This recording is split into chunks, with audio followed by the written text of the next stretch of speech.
우리나라 가임기 여성 3명 중 1명이 갖고 있을 만큼 흔한 여성 질환 중 하나인 자궁근종. 말 그대로 작은 근육에 생기는 양성종양을 말하는데요. 주로 40, 50대 여성에게 많지만 최근엔 20대 환자도 많아지는 등 매년 증가 추세를 보이고 있습니다. 대표 증상으로는 월경량 과다, 극심한 생리통, 소화불량, 빈뇨 등이 있는데요. 대부분 무증상이 많아 몸에 이상이 발견되기 전까지 치료 없이 지내는 경우가 많습니다. 하지만 근종을 제때 치료하지 않을 경우 난임의 원인이 되거나 거대 근종이 주변 장기를 압박해 손상이 일어날 수 있어 조기 진단과 치료가 중요한데요. 이번 주 건강 365에서는 여성의 삶의 질에 큰 영향을 주는 자궁 건강을 지키는 방법에 대해 알아봅니다. TBC 클리닉 건강 365 오늘의 주치 산부인과 전문의 여준규 원장님과 함께하겠습니다. 안녕하십니까? 안녕하십니까?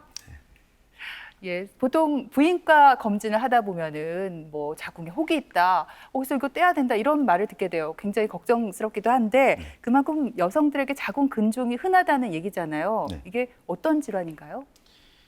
보통 자궁 근종이라고 하는 거는 자궁에 생기는 종양 중에 이제 근종과 성근증 두 가지가 있는데 네. 우리가 보통 자궁 근육의 종양화, 근종, 그럼 자궁 성근증은 자궁의 분비선의 근육화된 종양화.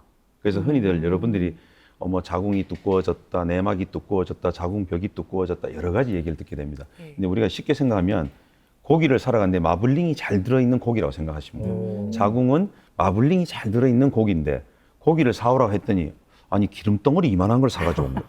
그걸 자궁 성근증이라고 생각하시면 되고 살코기만 사오너라 했더니 질겨서 씹도 못하는 그런 고무 같은 딱딱한 고기를 사왔다면 그게 자궁 근종.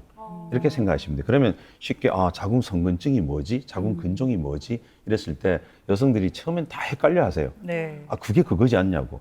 그런데 사실상은 조금 이제 분류가 같은 양성 종양에서 분류가 조금 달라지고 보통 이제 이렇게 생리를 시작하는 나이, 요즘 이제 10세 때부터 시작하는데 생리가 시작된 나이부터 50대 중반 폐경되기 전까지는 누구나 다 생길 수 있어요. 네. 그러나 생리를 최소한 7년에서 10년 이상 계속 해야만 활성화돼서 20대 때부터 보통 근종이 나타나기 시작합니다. 그러다 보니까 이제 20대에서는 약 30%, 30대에서는 40%, 50대로 넘어가면은 조금 이제 줄긴 하지만 40대가 가장 많다. 거의 반 이상이 나타나는 정도라고 생각하시면 폐경되면 이제 비로소 여성은 자궁 근종이나 자궁 성근종과는 좀 결별을 하게 되는 겁니다. 네. 그렇습니다. 근데 이 자궁근종 환자들이 많이 이게 발생하는 이유가 제가 듣기로는 네. 이 높아진 결혼 연령 때문이라고 하는 이야기가 있더라고요. 사실은 이제 결혼 연령이 높아지는 사회적인 문제지만 결혼 연령보다 결혼을 일찍 해도 아기를 낳지 않으면 출산과 많이 연관이 됩니다.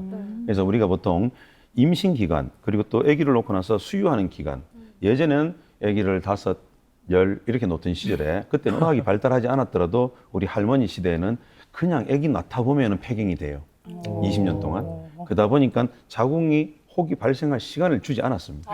그리고 또 먹을 게 없던 시절에는 아기를 낳고 나면 3년간 수유하고 2년간 수유하고 돌아서니까 젖 끊으면 다시 또 임신하고. 근데 요즘은 그렇지 않다 보니 이제 이 임신 기간이나 수유 기간이 없어지다 보니까 당연히 자궁에 혹이 발생할 수 있는 환경이 더 만들어지는 거죠. 그러다 보니까 사실은 우리가 보통 결혼을 안 하고 늦게까지 있다 보니까 생겼다가 아니고 결혼을 일찍 해도 아기를 낳지 않은 사람. 그래서 이제 보통 이제 무자녀에 결혼했던 여성들, 골드미스, 또 수녀님, 비구니 스님 이제 이런 분들이 환경적으로 많이 발생할 수밖에 없는 그런 상황입니다. 네. 그러면은 진짜 그 말씀하신 것처럼 출산 경험, 뭐 초경 시기에 또 따르고 출산 경험에 따라서 자궁 근종의 발병률이 달라질 수가 있겠네요. 그럼요. 그래서 실제로 이제 이 여성이 생리를 하는 여성 호르몬에 노출되는 시점과 많이 연관이 됩니다. 네. 예전에는 보통 몇십 년 전만 해도 중학생, 고등학생 때 보통 생리를 했다면 네. 지금은 10년 전부터 10세, 10살짜리 초등학교 3학년부터 생리를 보통 합니다. 진짜 빨라졌네요. 예, 그러다 보니까 전체적인 병이 발생하는 시점이 3년 이상 앞당겨진다고 보시면 돼요. 그래서 저희들도 처음에 제가 산부인과 전문의가 될 때만 해도 뭐 보통 20대부터 나타났다면 지금은 고등학생들도 나타나기 와. 시작합니다. 왜냐하면 초경이 빨라졌고 그리고 반대로 얘기하면 또 폐경이 늦어졌습니다. 10년 전까지 48세에서 50세가 평균 폐경기 우리나라 여성의 평균 네. 폐경기였는데 10년 사이에 52세에서 55세가 평균적으로 그리고 실제로는 59세, 60세까지도 하시는 분들이 있어요. 그래서 어떻게 보면 종양만 두고 본다면 더 잘생기는 환경들을 여성들이 만들어가는 거죠. 그렇게 지금 이제 조금 많은 것들이 바뀌어진 상황입니다. 네. 그러니까 뭐 여성 호르몬에 노출되는 시기에 따라서 발생률이 달라질 수 있다 이런 말씀인데 그럼요. 그렇다면 이 외에도 자궁 근종이 생기는 원인 뭐가 있을까요? 자궁 근종이 생기는 가장 첫 번째가 출산을 하지 않는다는 게 첫 번째입니다. 사회적 문제를 떠나서. 네. 그다음에 이제 두 번째가 다양한 이유가 있지만 목의 혈통의 유전성이 있습니다. 유전. 그래서 우리 엄마, 이제 환자의 우리 엄마, 이모, 언니, 이종, 사촌, 외할머니, 직계 목의 혈통 중에 만약에 근종, 자궁 종양을 갖고 계신다면 양성 종양이라 하더라도 70% 유전성을 갖고 있습니다. 그리고 이거 대물림을 하기도 하지만 대를 건너가기도 합니다. 우리 할머니는 있었는데 나는 없지만 내 딸은 있다든지. 격세 요렇게, 유전. 네네네. 그래서 그 유전 혈통들이 따라 내려가는데 유전병은 아니지만 네. 유전성을 가지고 있는 특이한 어떤 그런 양상을 가지고 있습니다. 그리고 이제 그 이외에는 뭐 비만한, 날씬한 사람보다는 약간 비만한, 또 그다음에 비만하진 않지만 과체중, 그다음에 여러 가지 육식, 초식, 식물성보다는 육식을 좋아하는 어떤 습관들, 그리고 이제 초경을 뭐 19살에 하신 분보다는 10살에 하신 분, 뭐 여러 가지 그런 현상. 그래서 보통 이제 이런 상황을 맞이해서 어떤 분들은 근종 안 생기게 좀 해주세요 라고 말을 해요. 네. 어떻게? 근데 안 생기게 해줄 수 있는 건 생리를 못하게 하는 수밖에 없는데 그러려면은 인위적으로 네. 난소 2개를 절제를 해서 어머. 강제로 폐경을 시키면 되겠지만 예. 그런 극단적인 선택은 좀 거의 없었습니다. 근데 간혹 보면 너무너무 아프고 너무너무 지긋지긋하니까 어떻게라도 좀 해주세요 라고 하시는 분이 있긴 있으셨습니다. 안 그래도 저도 이런 거를 그냥 우연찮게 찾아보다가 그래서 피임약을 일부러 드신다는 분도 계시더라고요. 네. 그리고 또 이거 외에도 후기를 보니까 갑자기 생리량이 많아져서 그냥 병원에 딱 갔는데 자궁 근종 진단을 받았다 이런 글도 있더라고요. 네. 이제 우리나라 여성들은 산부인과 가는 걸 너무 싫어하다 보니까 보통 이 병이 생기는 시점을 몰라요. 그래서 이제 저희가 쭉 경험적으로 해보니까 자궁의 종양이나 양성 종양들을 발견하는 시점이 일단 혹이 생긴 줄 모르고 3년. 어머. 그리고 이제 가서 지금 방금처럼 이제 들었습니다. 자궁에 혹이 있네요? 들었습니다. 그때부터 알고 3년. 네. 알고도 그냥 네, 3년이요? 알고 3년. 왜? 네. 살살 아프니까. 네. 이제 그때부터 살살 아프다가 이제 본격적으로 아픈 시기가 되면 이제 할까 말까 고민하다 3년. 어머나. 네. 이제 여기까지 하면 보통 9년 걸렸죠. 어. 그러면 보통 크기가 한 7cm 정도 돼요. 네. 그러면 해야 되는데 또 그러다 보니까는 48, 9인가? 그럼 이제 폐경될 때까지 또 기다려보자. 네. 그래서 보통 우리나라 여성들이 12년 정도를 기다리다 결국은 하시게 됩니다. 그러면은 고생을 9년 이상 하고 난 다음에 결국은 하는데 하시고 난 다음에 제일 많이 하시는 말씀들이 진작에 할 걸. 그래서 저희가 환자를 대할 때 증상이 있으면 하세요. 네. 네. 치료하세요. 예. 그러면 꼭 증상은 있으신데 꼭 해야 돼요. 이렇게 물으세요. 네. 그래서 실질적으로는 우리가 역사 속에 뭐 심청전이다 아니면 뭐 왕비가 아기를 출산하시고 난 다음에 돌아가셨다 하는 경우들이 사실은 산후출혈과 많이 연관되거나 산후감염과 연관되지만 실질적으로 그 시대도 있었던 근종이 있으면 출산 후에 더 많은 과다출혈을 초래합니다. 아마 합병증으로 돌아가실 거라고 저희는 추정합니다. 네. 그래서 실제로 이 자궁 종양을 키우게 되는 생리량이 증가되는 게 나타나는데 대부분은 생리량이 많으니까 가보는 거죠. 그리고 생리가 멈추지 않으면 가보는 거고. 저 한 달에 2번 하던데요, 3번 하던데요, 이렇게 오시는 거예요. 근데 왔다 보니까 이라고 말씀하세요. 왜냐하면 산부인과를 안 가시니까 앞에 말씀드린 그런 이유로. 근데 이제 자궁 종양이 생기면 생리량이 많아지는 이유가 종양만 커지는 게 아니라 종양을 키우는 혈관도 같이 발달하게 됩니다. 그러다 보니까는 혈관이 만약에 500개였다면 이게 더 몇 배 더 증가되니까 나중에 더 많은 양을 쏟아내게 되고 네. 그다음에 자궁이 있으면 자궁 안쪽으로 생리하는 방향으로 혹이 침투될 때는 더 많은 양이 오게 됩니다. 네. 근데 반대로 자궁 안에 생리하는 방향이 아니라 바깥쪽으로 돌출되는 네. 위쪽, 옆쪽, 뒤쪽, 앞쪽 그러려면은 거꾸로 통증의 방향이 달라집니다. 생리양은 정상인데 네. 앞쪽으로 오면은 방광이 눌려서 소변이 자주 마려워서 방광염인 줄 아는데 알고 보니까 혹이네. 네. 또는 앞쪽에 배가 아파서 외과를 가거나 내과를 갔는데 알고 보니까 산부인과 다시 가세요. 아하. 뒤쪽으로 오니까는 허리 골반이 아파서 정형외과 가서 CT를 찍었더니 알고 보니까 디스크가 아니라 그냥 산부인과 질환이더라. 여러 가지. 그래서 다리가 저려서 뭐 한의원에 다녔다, 어디 다녔다, 도수 치료만 했다. 많은 분들이 있는데 제가 봤을 때는 일단은 배꼽 밑에 부분에 뭔가 불편감이 있다면 가장 간편하게 확인하는 게 산부인과부터 먼저 확인하시면 그 다음부터는 교통 정리가 쉽게 된다고 보시면 됩니다. 이제 교통 정리가 진짜 필요한 것 같아요. 왜냐하면 이거는 여성들의 이야기뿐만 아니라 저도 이제 남편이잖아요. 네. 부부가 같이 알아두면 좋을 것 같네요. 분명히 증상이 있다고 하셨잖아요. 또 이 외에 자궁근종이 있으면 어떤 증상이 있어요? 보통은 이제 제일 처음에 필요합니다. 1단계는. 그냥 놀아도 피곤하고. 그러니까 집에서 이제 남편들은 아니 뭐 당신 내가 일하지 당신도 일도 안 하면서 집에 맨날 노는 여자가 왜 이렇게 피곤해? 라고 하는데 그때 절대 무시하시면 안 돼요.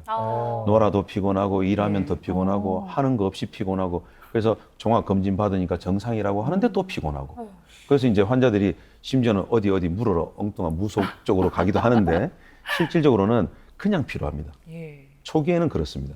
근데 요게 조금 커지면 2단계로 넘어가면 아까 제가 3년에서 5년 정도 키우면 탁구 공보다 커지게 돼요. 3, 4cm. 그러면 이제 아프기 시작합니다. 피곤 플러스 이제 뻐근 아랫배가 아프든 허리 골반이 아프든 하지가 땡기든 다리가 당기든 저리든 무릎이 시리든 발바닥이 시린 사람도 있고 심지어는 드물게는 어깨가 아픈데 이게 호흡과 연관됩니까? 네. 라고 했을 때에 실질적으로는 아니 자궁하고 동네가 다른데 어떻게 어깨가 아파? 라고 생각하잖아요. 네. 근데 자궁을 관장하는 네. 혈관 신경들이 예. 어깨까지 올라갑니다. 어머나. 그러니까 같은 고속도로를 타고 가다 보면 네. 이쪽에 문제가 여기까지 옵니다. 드물긴 한데 실제 사례로 저희 병원에서도 자궁을 치료하고 나니까 어깨 결림이 사라졌어요. 어머. 근데 네. 이분은 3년 동안 정형외과 가서 50견인가요, 40견인가요 다 했는 거예요. 예. 모든 가지 치료를 다 했는데 결국은 자궁의 혹을 제거하니까 갑자기 이게 사라졌다 그래서 이야. 저희들도 그런 예가 보통 이걸 방사통이라고 합니다. 아. 문제는 아래쪽에 있었는데 이 연결돼서 올라오는 통증이 있을 수는 있습니다. 네, 그렇군요. 그리고 이제 3단계가 생리양이 많아지는 마지막 단계인데 생리통이 심해지고 생리양이 많아지고 방금 말씀하셨던 대로 부부관계 성교통이 생깁니다. 아파서 잠자리를 못 하겠어요. 여기까지 오게 됩니다. 이제 그래 되면 보통 이제 빈혈을 초래할 정도인데 그 정도 같으면 치료를 하셔야 되는데도 불구하고 제가 앞서 말씀드린 대로 폐경될 때까지 한번 기다려보겠다. 35밖에 안 되신 분이 폐경을 20년을 기다려보겠다. 그때 제가 가장 답답함을 많이 느낍니다. 예, 원장님의 그 답답함이 저희까지 느껴집니다. 그러니까 무기력감, 통증, 다양한 증상들이 지금 나타나잖아요. 네. 그리고 보통 이 혹이 있다 하면은 이게 나중에 악성이 되지 않을까, 암으로 발전하지 않을까 하는 걱정이 있어요. 자궁 근종이 네. 암으로 발전될 수도 있나요? 자, 자궁 근종이 암으로 되는 게 거의 없다고 보시면 됩니다. 오. 자, 양성 종양은 양성 종양입니다. 네. 네. 씨가 다르다는 이야기죠. 아. 악성 종양은 악성 종양입니다. 근데 간혹 폐경되기 전에는 양성 종양이었던 근종이나 성근증이 폐경 이후에 더 이상 자라지 않고 소멸되는 방향을 가야 되는데 다시 자라는 경우가 있습니다. 그거를 육종이라고 해서 그때는 자궁 체부암으로 1000명당 한 2명꼴 발생률이 있는데 최근 10년 사이에 좀 더 그것도 증가되는 추세입니다. 그래서 나는 자궁에 혹이 있었는데 폐경됐으니까 이제 여자로서 끝났어라가 아니고 폐경됐지만 한 번쯤 불편할 때는 가셔야 됩니다. 네. 그리고 꼭 가셔야 될 때 뭔가면 내가 자궁에 근종이나 성근증이 있었는데 폐경이 된 나이지만 피가 비쳐요. 이때는 반드시 가셔야 됩니다. 네. 그러니까 육종의 첫 번째 신호가 피가 비친다. 그리고 자궁 내막암도 역시 피가 비친다. 그렇게 생각하시면 폐경돼도 여성은 여성이야 라는 생각을 가지셔야 되지 나 이제 여자라서 아무것도 아니야 라는 생각은 조금 잘못됐다라고 저는 봅니다. 네. 근데 오늘 되게 일타 강사가 나오신 거예요. 말씀하시는 족족 네, 귀에 너무 딱딱 재밌어요. 박혀가지고 너무 재밌습니다. 근데 자궁 근종이 여성 호르몬과 또 연관이 있다고 하던데 네. 그 폐경 때까지 기다리는 분들 있다고 하셨잖아요. 폐경이 되면은 자궁 근종이 저절로 나을 수도 있다는 말인 건가요? 그게 이제 가장 잘못된 상식 중에 돌아다니는 진짜요? 네. 폐경되면 근종이 없어지는 게 아니라 네. 그냥 폐경되면 근종을 키우던 호르몬이 중단됐기 때문에 더 이상 자라지 못하고 그냥 멈추게 됩니다. 말라 죽은 나무처럼. 그래서 서서히 시간이 지나면서 조금씩 줄어들긴 할 수 있겠죠. 네. 그래서 보통 이제 거대 근종인 경우 아주 혹이 컸었습니다. 10cm 넘어갔다. 이런 분들은 폐경이 돼도 여전히 그 사이즈가 어느 정도 되기 때문에 압박통, 골반통, 하지통 다 있습니다. 그래서 보통 60대가 돼가지고 참다 20년 참았는데 도저히 이제는 안 되겠습니다 해서 수술하러 오시는 분도 간혹 있습니다. 야, 그러면 원장님 근종 자체가 크지 않으면은 뭐 수술보다는 약물 치료만 잘 받아도 우와. 호전이 되지 않을까요? 아닙니까? 약물 치료로 근종이나 성근종을 없앤다는 말들을 간혹 듣습니다. 근데 의사들은 그런 얘기를 하진 않는데 일반 동네 여성분들 아줌마 셋만 모여도 그런 얘기를 하시게 돼 있고요. 그리고 왜냐하면 약물로 치료할 수 있는 게 아니고 네. 네. 약물로 시기를 늦출 수 있습니다. 아. 종양의 속도를 좀 줄인다든지 크기를 줄인다든지 어떤 그런 것들은 할 수 있는데 약 먹고 혹이 없어졌다더라. 네. 그거는 일종의 다 어떤 사기적인 발언들이다라고 저는 생각을 합니다. 네. 그래서 약물로 한다는 거는 궁극적 치료가 아닙니다. 네. 여러 가지 치료 방법 중에 뭐 수술이 아니라 비수술적 치료를 일단 해보잖아요. 그 가운데서 자궁 근종 하이프 치료를 요즘 또 많이 하잖아요. 네. 이 하이프에 대한 인기가 굉장히 높아지는 것 같은데 어떤 시술이고 또 네. 치료 대상이나 장점은 뭔가요? 이제 하이프 시술은 첫째는 이제 수술하기 싫은 사람, 그리고 전신 마취하기 싫은 사람, 그리고 배에 구멍을 뚫더라도 수술 흉터 자체가 싫은 사람, 그리고 뭐 4일에서 일주일 정도 입원해야 되는 기간이 난 바빠서 안 되는 사람이야 이런 분들. 네. 그래서 사실은 자궁을 살리고는 싶은데 수술을 하기 싫은 분들이 보통 선호하고 그 이외에는 그 대상분들이 특정 종교인들 수혈을 하거나 이렇게 할 수 없는 분들은 이제 이런 방법을 많이 선택하게 됩니다. 근데 실제로 하이프가 나오기 전까지만 해도 우리가 색전술이라든지 아니면은 기본 레이저 용해술 같은 것들을 많이 썼었는데 네. 기대에 미치는 효과를 못 냈기 때문에 그래서 사장되기 시작했고 한 3년 전부터 우리가 돋보기로 이렇게 초점을 맞춘 종이를 태우듯이 초음파를 집적을 시켜서 혹에다가 집중하면 혹만 열로 가해서 태우는 겁니다. 그래서 네. 생감이 말려서 꽃감되는 듯한 그런 느낌 그렇게 네. 생각하시면 되겠습니다. 그럼 장점은 뭐가 있죠? 장점은 하자마자 하루 만에 바로 다음 날 술자리, 잠자리, 운동 다 하실 수 있기 때문에 그리고 어제까지는 허리 아파서 왔는데 오늘은 자고 나니까 허리가 안 아파요. 그래서 가장 저희 병원에서 많이 하시는 말씀들이 뭔가 하면 하이프 시술하고 난 다음에 생각보다 1시간 반 누워 별거 아니네요. 두 번째가 희한하네. 진심인 것 희한하네. 네, 진짜로 그렇게 말씀하십니다. 예. 아니 근데 이게 어쨌든 하이프 시술을 많이 하게 된 게 시간이 꽤 많이 지나지 않았잖아요. 그러다 보니까 초기에 이게 나왔을 때는 부작용 우려도 좀 많았던 것 같은데 네. 그래서 그런지 자궁 근종의 하이프 시술은 뭐 별로 효과가 없다 이런 말도 있더라고요. 저도 듣습니다. 왜냐하면 저도 처음에 7, 8년 전에 처음 시도하기 전에는 과연 이게 진짜 지금 그 정도로 효과 있나? 저도 사실 부정적이었습니다. 그런데 부정적이다가 자꾸 공부를 하면서 일단 한번 해보자. 왜냐하면 아니 지방에는 왜 이런 거 없어요? 저희가 복강경으로 자궁을 보존하다 보니까 왜 수술밖에 안 돼요? 서울에는 있는데 뭐 수도권에 있는데 그게 참 듣기 싫더라고요. 그래서 지방의사 무시하네? 그런 것 때문에 제가 처음 시도했는데 막상 해보고 나니까 저 역시도 이것 봐라 이런 정도의 효과가 나타나요. 그래서 저희 병원에서는 2,500내가 7년 동안 했는데 그중에 효과를 못 봤다는 분은 0.5%? 못 본 게 덜 본 거겠죠. 예. 그리고 크기가 크거나 개수가 여러 번 하셔야 되는데 여러 번 하기 귀찮아하시는 분들이 있어요. 그러면은 그냥 한번 해보고 나 수술할 거예요. 이렇게 말씀하실 때는 수술로 자궁을 또 보존하시면 되는 겁니다. 그래서 실제로 하이프는 사기다 이런 얘기까지 제가 들어봤는데 사기다는 너무 심하고 네. 100%는 아니지만 99.5%까지는 효과는 보더라. 근데 항상 효과를 보시면 참을성이 좀 환자분들 있으셔야 돼요. 본인의 사이즈는 3번, 4번, 5번 이렇게 여러 번에 나눠야 될 크기가 됐는데 한 번만에 안 돼요. 그래서 저희가 늘 하는 게 아니 공부를 못하는데 성적을 올리면 한 번만에 공부해서 성적이 올라가겠습니까? 이런 말씀을 꼭 드립니다. 그래서 효과 없다는 말은 좀 아닌 것 같습니다. 네. 어허. 지금 너무 와닿는 그러네요. 표현들이시라서 일부러 그거 예. 하시니까. 그래요. 하이프 시술에 대해서 여기까지 말씀드려봤고요.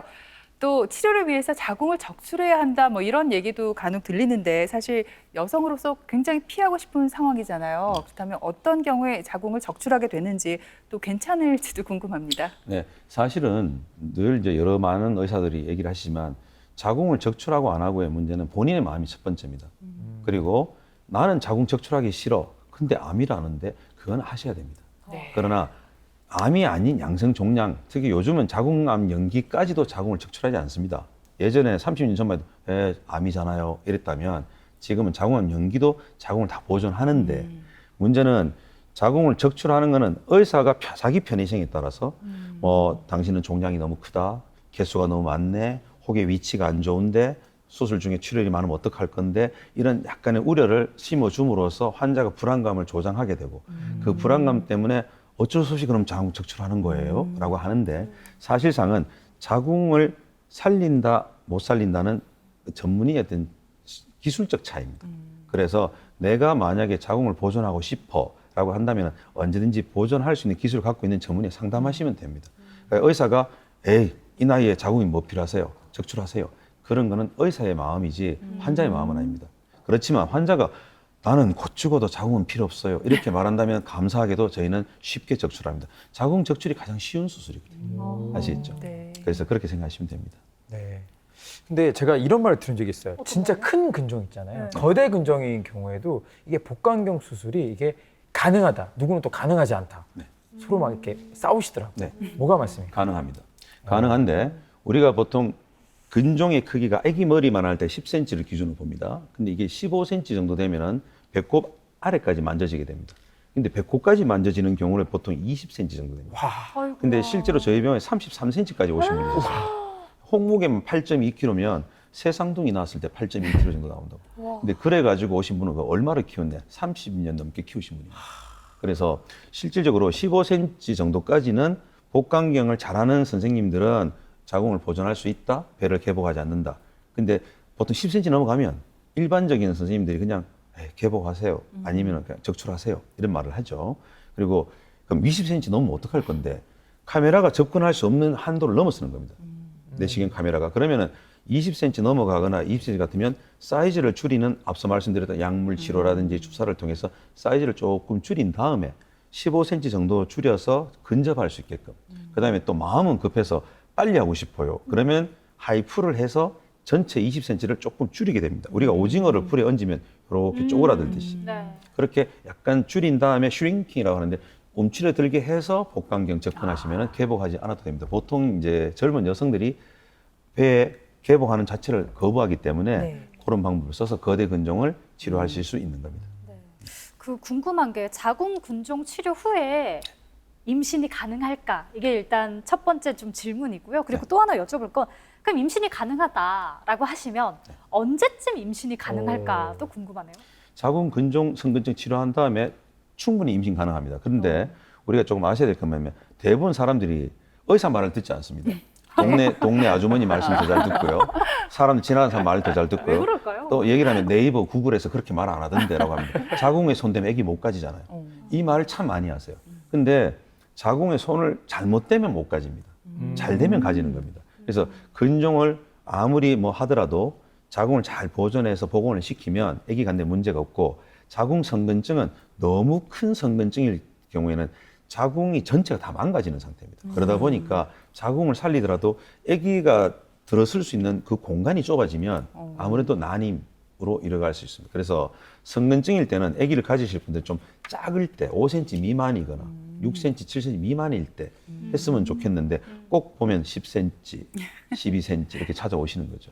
정상 자궁이 가로 세로가 6 곱하기 8cm밖에 안 되는데 너무 종양이 크면 모든 정상 조직이 많이 망가지기 때문에 네. 그렇습니다. 그리고 이제 임신을 하시고 난 다음에 출산은 자연 임신해서 자연 출산하실 수도 있고 나팔관이 다 막혀서 망가지면은 시험관하기 시술을 받은 다음에 제왕절개나 자연분만이나 둘 중에 선택하실 수 있는데 그거는 어떻게 수술하느냐도 중요하고 자궁의 혹의 위치가 어디에 있느냐에 따라서 이 출산 방법이 다 달라지게 됩니다.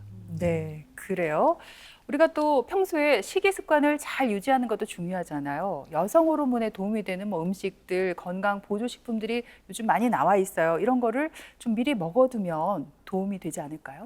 자, 이제 갱년기가 오지 않은 젊은 여성들, 지금 여기 우리 계신 분들 마찬가지, 이런 분들이 그런 생각을 잘못 가지고 석류 뭐 관련된 거, 달맞이꽃 관련된 거 이런 거 잘못 드시면 예. 그냥 불났는데 기름 얹은 겁니다. 어머나. 자궁의 혹을 네. 더 활활 잘 타게끔 잘 만들어주는. 그래서 여러분들이 이제 호르몬과 연관된 거는 대부분 여성 호르몬과 연관된 건데 네. 이런 거를 드실 때도 내가 갱년기 최소한 48세, 50세 갱년기가 왔을 때 드시는 거지 네. 30세, 40세가 젊은 나이에 드시게 되면 네. 그거는 뭐 환경이 혹을 더 잘 만들어주는 환경으로 발전할 수 있습니다. 그래서 네. 식이요법으로 뭘 혹을 안 생기게 한다. 저는 없다고 봅니다. 그래서 혹시라도 우리 여기 계신 분들이 그런 거 들으면 저한테 연락 좀 주시면 감사하겠습니다. 꼭 연락드리겠습니다. 네. 일단 잘 알고 먹어야 돼요. 그죠? 그래요. 그러니까요. 근데 그러면 원장님 작은 근종은 좀 제거하고 나면은 설마 이 친구 재발이 잘 되지는 않겠죠? 이 많이 물어보실 것 같아요. 네네. 폐경되기 전까지만 재발할 수 있습니다. 앞서 말씀드린 생리와 연관되기 때문에. 그래서 여성 호르몬이 만들어지는 그 시점에서는 30% 재발할 수 있습니다. 뭐 쉽게 말하면 오른쪽에 생기니까 왼쪽에 생기고 왼쪽에 생기니까 아래쪽에 생기고 그래서 재발할 수 있는데 재발을 겁내가지고 또 자궁을 적출하겠다는 극단적인 선택은 안 하셔도 됩니다. 왜냐하면 70%가 재발이 아니라 30%가 재발하기 때문에 그리고 재발해도 또다시 내가 불편감을 가지고 수술을 해야 되나 치료를 해야 되나 거기까지 가는데 9년 정도. 그래 생각하시면 정말로 폐경이 먼저 오든지 안 그러면 증상이 먼저 오든지 둘 중에 하나겠죠. 네. 네, 보통 여성들은 그 누구나 부인과를 가까이 해서 건강 관리를 잘 해야 된다고 알고 있지만 여러 가지 이유로 또 미루시는 분들이 많다. 그렇게 또 말씀해 주셨잖아요. 네. 또 특히 폐경 이후 여성들은 갱년기 걱정도 있고 또 여성들은 정기적으로 부인과 검진 받아야겠죠. 네. 일단 기본적으로 자궁 경부암은 성생활을 한다는 가정 하에 일단 일어날 수 있다고 보시면 제일 비슷하게 맞을 것 같은데 20대부터 폐경되기 전까지 특히 50세가 되기 전까지는 뭐 6개월마다 하는 게 가장 아이디어랍니다. 요즘은 성생활을 일찍 시작하기 때문에. 그리고 20대, 30대, 40대에 걸쳐서 1년에 2번 정도 하시면은 자궁 경부암 걸리고 싶어도 걸리기 어렵습니다. 왜 의사들이 가만두지 않습니다. 그리고 이제 40대가 넘어 50대로 들어가게 되면 보통 2년에 한 번 하는 걸로 알지만 사실은 1년마다 하시면 제일 좋은데 예.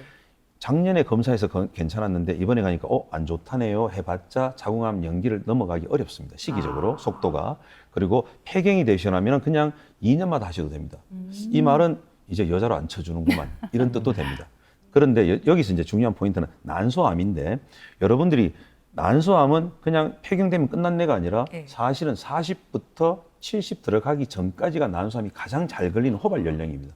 그러다 보니까 실제로 우리가 40대부터 시작해서 1년마다 70 들어갈 때까지는 1년마다 난소암 검사를 하시는 게 가장 좋고 자궁암 검사할 때 난소암 검사 같이 되는 거 아니에요? 라고 많이 물으시는데 각각 따로 생각하셔야 됩니다. 그리고 초음파를 보시더라도 이미 눈에서 이상합니다라고 하면 이건 일기가 넘어가기 때문에 혈액 검사를 꼭 반드시 권하고 있습니다. 그래서 여러분들 폐경되셨다고 해서 난 여자가 아닌 게 아니기 때문에 70 될 때까지 열심히 정기적으로 받으시고 70 이후에는 잘 안 오니까 그래도 2년마다는 받아보자 라고 하신다면 건강하게 100세 시대를 맞이할 거라고 생각합니다. 오늘 정말 정말 집중해서 열심히 들었습니다.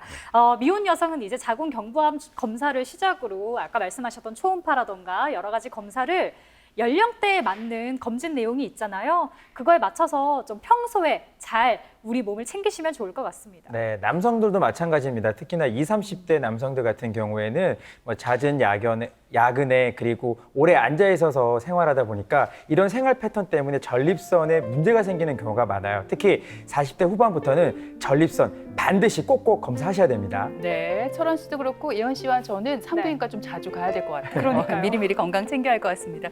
지금까지 도움 말씀에 여준규 원장님께서 수고해 주셨습니다. 오늘 고맙습니다.